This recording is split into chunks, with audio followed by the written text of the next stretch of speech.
Hey guys, my name is PokeBron and welcome back to yet another video.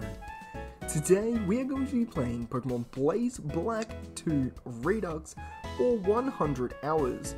But just playing a game aimlessly for that long would be pointless. So I have set some awesome goals for us to hit along the way. Firstly, we are going to try and complete the National Pokédex, catching all 649 Pokemon along the way. Catching 10 shinies in a run, including a shiny mythical Pokemon. Completing the Black Tower or White Tree Hollow. Becoming a film superstar in PokeStar Studios, aka completing every one of the films. Completing the Champions Tournament in the Pokemon World Tournament, which also requires us to complete every preceding tournament and the World Leader Tournament 10 times. Beating the secret Super Boss trainers at the end of the game. And lastly, completing the entire Battle Subway in both singles and doubles formats because we can't access the multiplayer or the online ones in this game. So, let's get into it. I named myself Potato and the rival Turnips because potato is clearly the superior vegetable. Now, for our starter, I pick Snivy, the superior Universe starter, and then I fight the rival, who has a Tepig, and after a little bit of back and forth thanks to some contrary tail whips, he eventually goes down. Just 5 minutes later, we're fighting him again. This time he leads with Tailo, and I lead Mareep, and with a couple of Thundershocks, Tailo is out of here. As he then brings in his Tepig, to which I switch in Pampor, and with some water guns, the tail whips, we eventually get the Tepig down, leaving Pansage as the final Pokemon, which after a couple of scratches I bring in my Snivy, who after some twisters blows him away, winning us the battle. Now we get to fight the gym leader Charon, who leads with his Minccino as I lead with Snivy going for Leaf Tornadoes as he heals, and after a few more as I realise he's picking up more and more damage, we switch to Fluffy going for Electro Web, taking it out. After 3 more we take out the Lillipup, and we learn Seismic Toss at level 16. Then comes in Munchlax, who we Thunder Wave to paralyze, and then Cotton Yard 2 times to maximize our defense, as we Seismic Toss a few more times, taking it out. And then one more Electro Web takes out Pidove, as we finally take on Roxy. Roxy leads with her Explosion Trubbish here, as I lead with Meditite, going for a Fake Out for a little bit of chip damage, and then a Hidden Power, which only does 20%, as she sets up Toxic Spikes. I keep going for Hidden Power, taking it out, as she brings in her Coughing. I then switch out to Psyduck to try and get a Sand Headbutt off, which only does about a third. I decide here that I'm just going to go for it again, and do another third of damage. As she heals up with a Super Potion, 2 Flame Wheels takes it out. 2 Flame Wheels takes out Kurogunk, as Ponyta goes down, and then I can bring in Charmeleon on the last turn against the Whirlipede, and after a couple of Fire Fangs and a Quick Attack, she goes down. And we have 2 badges, giving us the Toxic badge. We then steamroll our way up to the Bug Leader Berg, who leads off with a sturdy Dwebble as I lead with my Rhyhorn, going for a Smackdown, doing a little bit over half. I go for one more, taking it out, and that brings out his Leavanny, which has Leaf Blade. So I go out to my Charmander to double resist it, and take some Stealth Rock damage, but it still does a fair bit, as I go for an Incinerate, taking down the Leavanny, and now he brings out his Bug Water Masquerain, to which I reply with my own counter in Fluffy. Going against the grain, he goes for a Mud Shot here rather than a Water move, taking me down, as I bring out my Swellow, and go for a Pluck, taking out the Masquerain, and the Lavesta, as well as Parasect. I'm just kidding. I get counted. Insanity, isn't it? I then go to my Pidgeotto, going for a Pluck, taking it out. We now get to fight the supermodel Alisa with her electric types. I lead Lantern as she leads with her Emolga, and she goes for a U-turn on the first turn here, going out to Ampharos as I miss my Charge Beam. Great start. I then switch out to my Sandslash, taking a Dragon Pulse for about 60% as I go down after hitting 1 Bulldoze, making it slower than everything on the field. I then go to my own Ampharos, going for a Breaking Swipe as she brings out her Electabuzz, which is going for Ice Punch. I then bring out my Lantern as a result, going for Bubble Beam as she cross chops, and I Bubble Beam one more time, taking it out. Lantern then gets an attack boost from Charge Beam as she goes for a Volt Switch, bringing Emolga back in, as I bring out Rhydon, going for Strength on the Lantern, taking that out, and also she keeps U-turning here, but it's okay as Zepstrika goes for a Bounce and another Strength takes it out, and Emolga goes down as well. giving us the 4th gym badge. Next up is the gym fight against the ground type leader Clay. He leads with Nidoqueen as I lead Azumarill, going for Aqua Tail and taking out the Nidoqueen in just one hit. And Nidoking suffers the exact same fate, as we level up to level 46 and he brings out his Seismitoad here. And I don't really have anything for it on Azumarill, so I switch out to Ludicolo as he sets up Sandstorms, and I go for Energy Ball. Even with the Rindo Berry, the Seismitoad gets one hit KO'd, as he brings out Excadrill. And I go back to Azumarill, using Aqua Tail, taking it out, and Ludicolo even levels up there as well. As Crocodile comes in and gets off an Intimidate, Crocodile then dodges the Aqua Tail and gets a counter critical hit in the process, as I bring out my Serperior and Leaf Tornado not once but twice, as I Breaking Swipe and then go for another Leaf Tornado, taking it down. And the last Pokemon on his team is Claydol, who goes down to just a Leaf Tornado after taking out my Serperior, and then one Energy Ball from Ludicolo in the process, getting us 5 gym badges. And then I get abused by some gym bros telling me that I need to get hench and get whipped up into shape, as we go into the Team Plasma Frygate and get ambushed by a whole bunch of Plasma Grunts who were completely and utterly useless. And after them getting absolutely destroyed, Zinzalin comes out and commands the Shadow Triad to take us away off the ship, as Hugh has a little bit of a tantrum. We then go into the research lab on Route 6, getting the HM for Surf, as well as a shiny Corsola, the first of many in this video. We are then made to fight the rival Turnips again here, who leads with his Swellow as I lead with Lantern here with my Electric type, going for a discharge as we take a critical Boom Burst as he brings out M4, who I don't think he expects to outspeed. But we surf it away, and then we just stay in here and go for a sack. But then Lantern claims a 3rd kill as Flygon then comes out and lunges, taking out Lantern. As now Mamoswine comes in, we Icicle Spear the Flygon down, and then Starmie comes out. So I switch across to Ludicolo as he scolds my butt, and then a Signal Beam, but an Energy Ball takes it down. We then have this little rendezvous with Professor Juniper, who gives us the Master Ball here as we get introduced to the Flying Gym Leader in Skylar. Nice! Free Master Ball. It's only like I had 900 of them before. We then find that Team Plasma were bickering and Colress wants to fight us. He uses some of the Pokestar Studios Fakey mod.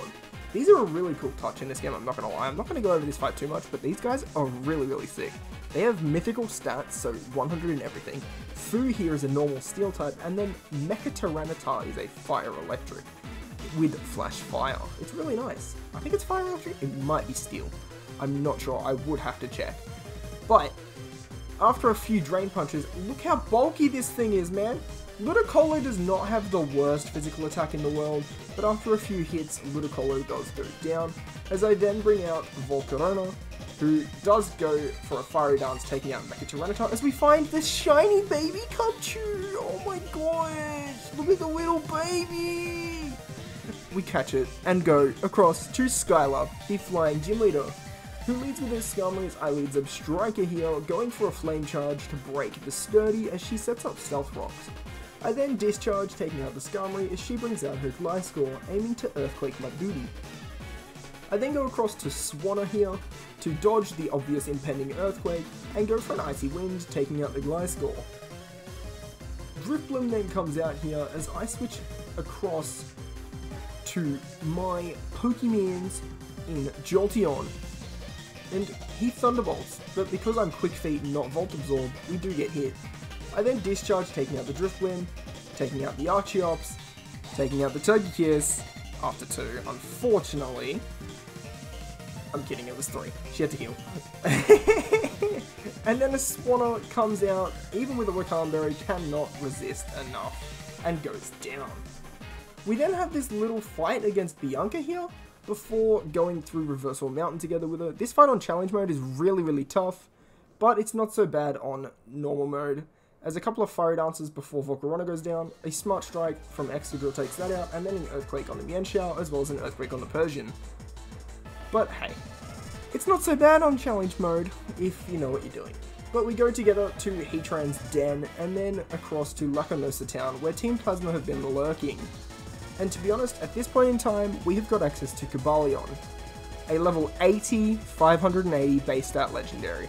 This fight goes exactly how you would expect. Very, very easily. So do a lot of fights at this point in the game, as we fight Benga now, who has a team reminiscent of what you would see on a champion, leading with Garchomp, as I lead obviously Cobalion. Here in the rain, we go for a Sacred Sword, taking out the Garchomp with a critical hit. Conkeldurr comes out now as we go for a Zen Headbutt, and it leaves it with just a slither of HP. Another Zen Headbutt takes it out though, as Emboar comes in and goes down to a single Sacred Sword, and his final Pokemon Metagross goes down to 2 Sacred Swords as well. Cobalion's pretty tough, who'd have thought? Now we can fight the Dragon Gym Leader Drayden, who leads off with his Ruddigon. But hey, it goes exactly how you'd expect here. A Dragon attack, I'm kidding, a Sacred Sword on the Ruddigon 3 times here, but because it's not a contact move, we don't take rough skin damage. A Sacred Sword, and this is where I find out that Flygon is a bug type in this game. I should have known considering how many Drayana games I've played, but at the same time, it's okay. I remember that Altaria is a Fairy type though, as we go for a Smart Strike. As Salamence comes in, I just go for a Metal Burst, thinking that it's minus priority, but hey, it didn't matter as we went down. But hey, it's okay. We switch in Azumarill and go for a Play Rough after taking about 45% from the attack, and then we Play Rough the Charizard after it belly drums its way out of the battle. We don't want Perish Song though, as Haxorus comes in, goes for an Earthquake as we Play Rough it one more time, picking up the 7th Gym Badge as a result. After a huge lore dump, we hear that there's some massive stuff happening outside as a Team Plasma's Frogate shoots massive icicles, trying to freeze over the entirety of Opelucid City in an effort to find the DNA splices.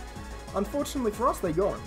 But that's okay for now, as we move on to the final Gym Leader against Marlin, who sets up with a rain-setting Politoed as I go for a Thunder, and then a Nuzzle on the second turn, and a Thunder taking out the Politoed. As Caracosta comes in, we Thunder again, forcing the Sturdy proc as we both go down. But it's okay, as I have a Virizion in the back, as the Zen Headbutt takes out the Tentacle, and I switch out to Ludicolo on his Ludicolo, going for an Energy Ball twice before going down, leaving the Ludicolo in red HP, as I bring back Virizion going for another Zen Headbutt, and then a Leaf Blade to take out the Jellicent, and the Bibarel of all things, my Giga Chad. After some time, Zinzalin introduces us to the culprit of the Opelucid City attacks, as we get dragged into yet another tag battle, and it goes exactly how you would expect with our Cobalion and Virizion. Let's be honest, it's not any hassle, as we get teleported off of the ship by the Shadow Triad, as they get blasting off again towards the Giant Chasm. And in yet another Zinzalin fight later, we find that Colress is at the center of all of their technical advances, but he doesn't pose any threat whatsoever. Until Glaciate from Kyurem nearly kills us, but with our plot armor or something? N comes out of nowhere and gets absolutely bodied with his Reshiram, as it decides, yeah nah man, I'm here, I'm him, bro, I am Kyurem. If only it didn't get absolutely bodied. But that's not the main fight here. The main fight is against Ghetsis, who leads with Cofagrigus, as I go across to Excadrill when he turns the Trick Room on. I go for a cheeky Iron Defense here, and that ends up being my downfall as I miss a high horsepower and then get hexed to Oblivion. But the Trick Room wears off here, so I go out to Volcarona and go for a Fiery Dance, doing just over half, and getting the special attack buff in the meantime as he goes for a Protect and another Hex, whilst Fiery Dance KOs. Machamp comes out next and Stone Edges me to Oblivion as I forget the Trick Room is up. I do that multiple times in this fight. Shock! Horror! Case in point. But it's okay, as the Twisted Dimensions return to normal, we can get the kill on the Machamp, and then until Genesect comes in, we go for a Sacred Sword, forcing the Focus Sash to proc, and one more takes it out. He then brings in his Gyarados, who I switch Virizion in on, taking 2 Leaf Blades to kill, and then a Sacred Sword on the Hydreigon, and 2 Leaf Blades on. Now we get to fight the Elite Four, and first up we fight Grimsley, who leads with a Liepard, who goes for Fake Out and Thunder Wave, and I start trying to Quiver Dance to outspeed the Liepard, but he switches to Crocodile, who Stone Edges Volcarona out of the fight. Then Terrakion cleans up house afterwards, leaving absolutely no crumbs. Then we fight Chantal, who I'm not going to go over too much as she was very, very easy. But Caitlyn, on the other hand, was a little bit of a different story. She led with Behem, who had a Focus Sash, taking out Virizion in the process, because I didn't heal. But a Smart Strike later from Excadrill takes out Behem. Then Rayuniclus comes out, who goes down to the high horsepower. Slowbro holds up its red card after living on 1, as I go for some Swords Dance on the Slowbro, and a Zen Headbutt takes it out. Then Cobalion lives the Earthquake and takes out Metagross, as Terrakion then comes in, taking out the Gothitelle, and Excadrill finishes up on the Musharna. Finally is Marshall, who leads with Throw. And then I Metagross Zen Headbutt, taking out the Throw. Then comes in the Sturdy Sork, who I Zen Headbutt, forcing the Sturdy to proc, as he's going to heal here, as he Earthquakes, doing just under a third. I then Cosmic Power on the heal turn to boost my defenses for the rest of the fight, going for an Earthquake, and then a Meteor Mash to try and get a cheeky attack boost, but it's okay, as Lucario also goes down in 1, as Mienshao goes for Fake Out, who then goes down to Zen Headbutt. Medicham doesn't quite go down, it has a Focus Sash, that's why. Then finally Conkeldurr goes down to a Zen Headbutt, leaving just Iris for us to fight. As she leads with Dragonite, I lead with Terrakion, who gets a Stone Edge off killing the Dragonite on the first turn, and then Serperior goes down to a close combat, followed by Hydreigon, Archeops, and then Haxorus comes in, who has a Focus Sash, so I Smart Strike as he Earthquakes, taking out Terrakion from nearly full HP after a few defense drops. But it's okay, as Metagross cleans up and finishes the fight, winning us the Pokemon League, and finally, we access the postgame with Looker, who after a little bit of a wild goose chase, we end up talking to every single person in the region, it feels like, as this is a little bit tedious, but to be honest, you have to play this yourself. It all blends together really, really well, but at this point in time, we are only about 24 hours through the game. We then talk to Cynthia's grandmother, who tells us we have to fight her to be able to use the power of the Adamant Orb. She leads with her trusty Spiritomb, as I lead with Terrakion, but I do switch out on the second turn here as she heals up. And I go for a Fiery Dance, getting a special attack boost as I hit myself on the next turns, but then I decide that I can Quiver Dance and go for a Giga Drain. Taking it out, another Giga Drain doesn't quite take a Garchomp, as she then takes out Volcarona, forcing me to bring out Terrakion, who I Smart Strike with, taking out the Garchomp. And then somehow this thing lives a Mega Horn. I'm just as confused as you are at that, to be honest. It's not Focus Sashed, as you can see. I then miss my Zen Headbutt and get put to sleep, and take out the Roserade and Lucario, and then Togekiss as well, as Milotic then comes out and takes 2 hits to go down. After some bumbling around, we get the Adamant Orb, and then we find out that Dialga is present in Mistral Cave. As a result, we catch it and get a rendezvous back at Unity Tower, learning that Palkia is around Route 18, and that there is someone from Blackthorn City who has the Lustrous Orb. Shock, it's Claire, and another Druddigon lead. I swear every single Dragon type trainer in this game leads with a Dragon type Druddigon of all things. Like, why not the Kingdra? Why not the Goat Kingdra here? That nearly died to Volcarona. Anyway, but it's fine. We bring out Virizion and go for a Leaf Blade, taking down the Kingdra, and then the Dragonite comes out. This obviously has multi-scale, so the first hit is always going to be hella bulky. As a result, we miss 2 Meteor Meshes. Cool. Fun. We love to see it, don't we? Although Terrakion does hit the Stone Edge, doing about 85%, and then I go for another one, risking it in case she had to heal, but another Stone Edge takes out Charizard, and then we do go for it against the other Dragonite as she Earthquakes, taking down Terrakion. I then Zen Headbutt the Dragonite, and as the Ampharos comes out, we go for close combat, doing about 80%, and then one more takes it down. And then we get ambushed by not just Neo Team Plasma, but Team Plasma and N. There's so many grunts here, but it's fine. We get drawn into a fight against N, who leads with a Genesect as I lead with Volcarona, going for Fiery Dance, proccing the Focus Sash, but it turns out that this is Zoroark, but that is okay as one more takes down Zoroark, and at +1 special attack, Zekrom goes down to a single Bug Buzz. Awesome.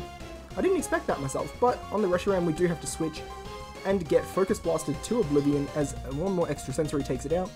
We go for Bug Buzz to do a little bit of chip, and then Metagross comes in and Earthquakes, taking down Reshiram as the Genesect comes out and goes down just as quickly. We then find that Giratina is on the run now, as Zinzalin of all people gives us the Grazius Orb in Dragon Spiral Tower, but it turns out that there's a reason for that. It's heading to our location here and now as we go back to Unity Tower, and through this cutscene it's pretty cool to be honest that they managed to do a semi-3D cutscene, but it's okay. We caught Giratina and moved to this secret cutscene at the nature preserve of all places. Almost like there's a portal between our current world and another world. Is this really Team Plaza? Or is it another time arc? But Looker recommends us to get more of the champions from the Unova region, and we go to talk to Alder, and after a short cutscene here, decide that we have to go to the nature preserve as we get in a full ambush and Getsus has Arceus' power. So, we have to do one of the best fights in this game, a back-to-back 12v6. This is awesome, as Zekrom and Reshiram are the leads for N with the Twin Dragons. As I Zen Headbutt the Zekrom and Stone Edge the Reshiram. Shock. Terrakion misses again. Woohoo! Zekrom puts up a substitute, which is fine. As, look at that! Another missed move from Terrakion as a Roar of Time takes out Reshiram. And he brings out Conkeldurr. I go for a close combat on the Conkeldurr here, doing it all the way through, but it turns out that it's not even Conkeldurr, it's Zoroark, as Conkeldurr really comes out now. We go for close combat on the Conkeldurr again this time, and Aura Sphere on the Zekrom to finally break that substitute, as Zekrom Bolt Strikes taking out Terrakion, and Zekrom leaves us with just a slither of HP. A Mark Punch takes out Dialga, as Fiery Dance does just under half, but with Cobalion and Giratina in, we can finish this fight off in style with Zen Headbutt on the Conkeldurr and Earth Power on the Zekrom, as he brings out his final two Pokemon in Genesect and Darmanitan. But it's fine. It's absolutely fine. As N goes down, Getz has a little bit of an angry moment, but not to the same extent. He's finally controlling his temper. He leads with Cofagrigus as I lead with Volcarona, again going for Fiery Dances, and Volcarona goes on a rampage after some Quiver Dances. Unfortunately does go down to Genesect though, but 2 Earth Powers later, the Genesect is down. And Getsus now gets angry because we have the power of the Azure Flute, and finishing off the official Blaze Black 2 storyline. But shortly after we come back and pick up our shiny mythical Pokemon in Arceus. We Master Ball that, and now in the Black Tower against a Rain team. Turns out that Benga's not so big after all, getting us another big thing ticked off the list as we find shiny after shiny after shiny after shiny after shiny. These guys are all sick, you know, they have to go to the Pokemon Center. But at about the 70-hour mark, it turns out that we had completed the Pokedex, and then here at about 76 hours in the World Leaders Tournament, we defeat Red.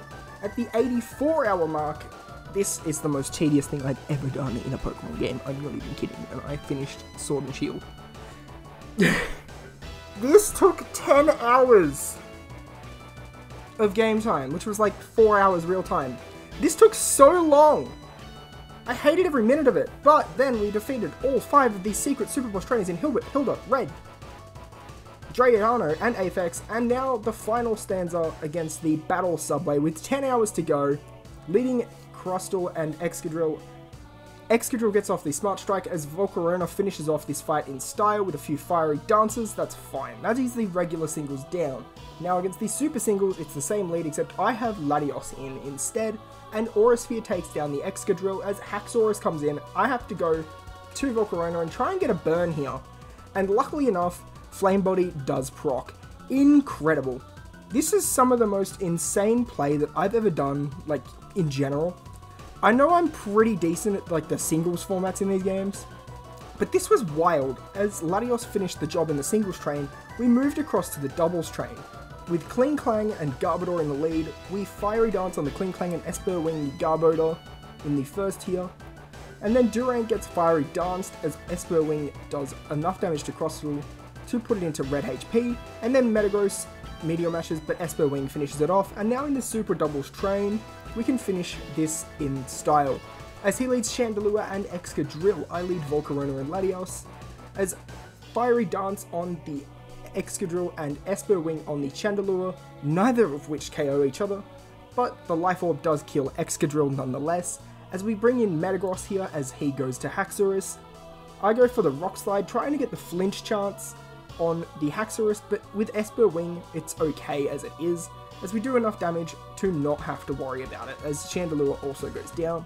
He brings out Electros as his last Pokemon, and we go for Rock Slide again, obviously, and Crush Claw on the Electros, doing just under half to it. But with a Rock Slide and a Crush Claw, we officially defeat the game. And with a time of 97 hours and 14 minutes, we had completed every single thing to do in Pokemon Volt White 2 Redux. We completed the Pokedex, we completed the Battle Subway, we completed the Champions Tournament, we completed the entirety of the White Tree Hollow, we defeated the 5 Super Boss Trainers, we caught 10 shiny Pokemon, inclusive of a mythical Pokemon. I strongly recommend you all to do this yourselves. It was a really fun way to play through a game that I haven't played through in quite some time, and at the same time, a true completion is something of a lost art in my opinion. But if you did enjoy, please do leave a like, please do subscribe for more content just like this. Let me know in the comments which game you guys want me to do next, but until next time, I will see you guys later.